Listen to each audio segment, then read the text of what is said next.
In a vision you spoke to a prophet and said, I have chosen a splendid young man from the common people to be the king. He is my servant David. I have anointed him with my holy oil. I will steady him and make him strong. His enemies shall not outwit him, nor shall the wicked overpower him.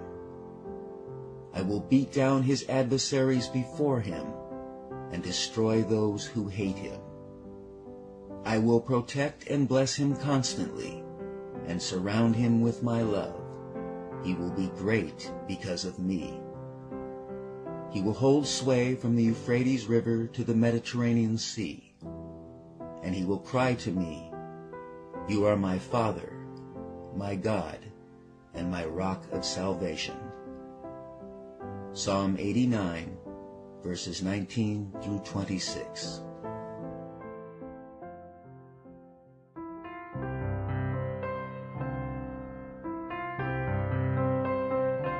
In Ramah, a city about 5 miles north of Jerusalem, there was a man named Samuel, who was the first of Israel's great prophets and the last of its judges. He was well loved, devoted to God, highly intelligent, and considered the greatest judge the nation ever had. Around 1050 B.C., as Samuel was getting along in years, he appointed his 2 sons, Joel and Abijah, as judges, and they held court in Beersheba, a city on the southern edge of Judah, where Abraham had planted a tamarisk tree in honor of the Lord 1,000 years before. Samuel's sons were not like their father.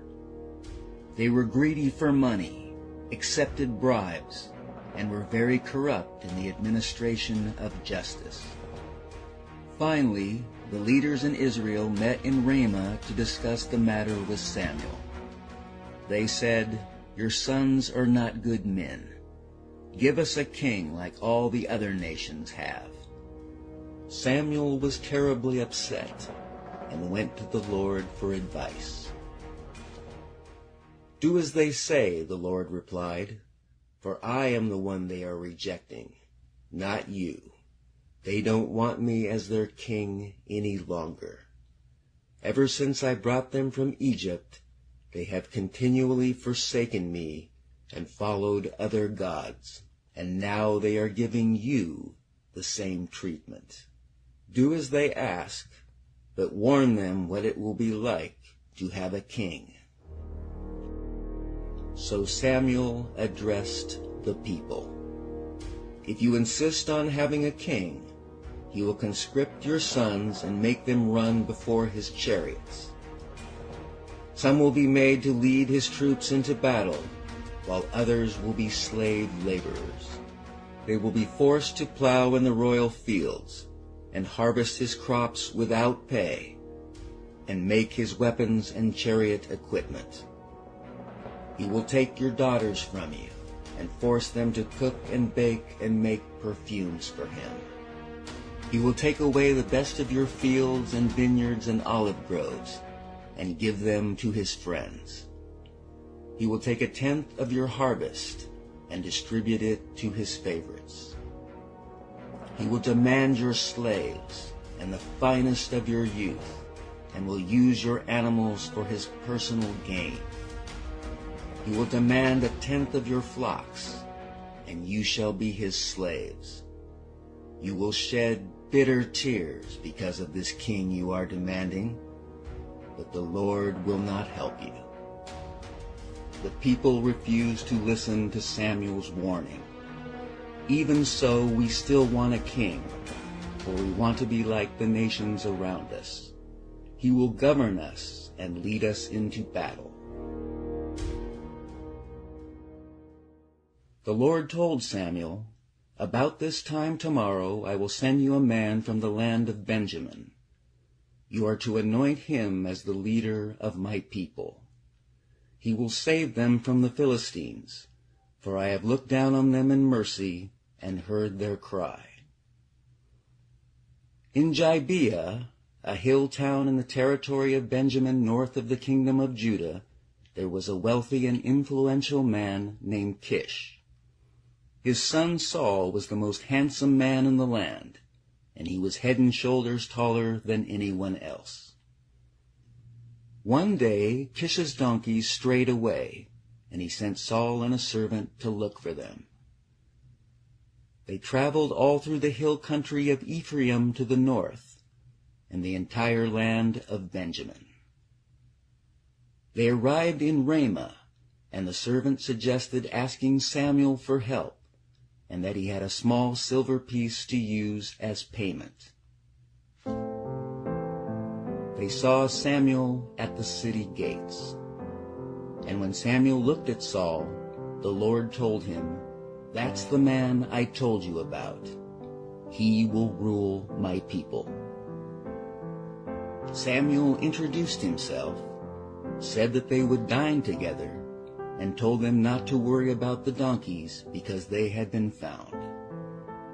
Then he added, "And anyway, you own all the wealth of Israel now." "Pardon me, sir," Saul replied. "I am from the tribe of Benjamin, the smallest in Israel, and my family is the least important of all the families in the tribe. You must have the wrong man." Saul and his servant were led into a great hall, and they were honored above 30 special guests. Samuel instructed the chef to bring Saul the choicest cut of meat, the piece that had been set aside for the guest of honor. "Go ahead and eat it," Samuel said, "for I was saving it for you, even before I invited these others." The next morning, Samuel accompanied Saul to the edge of the city. At the city gates he told him, "I have received a special message for you from the Lord." Then Samuel took a flask of olive oil and poured it over Saul's head and kissed him on the cheek and said, "I am doing this because the Lord has anointed you to be the king of his people, Israel."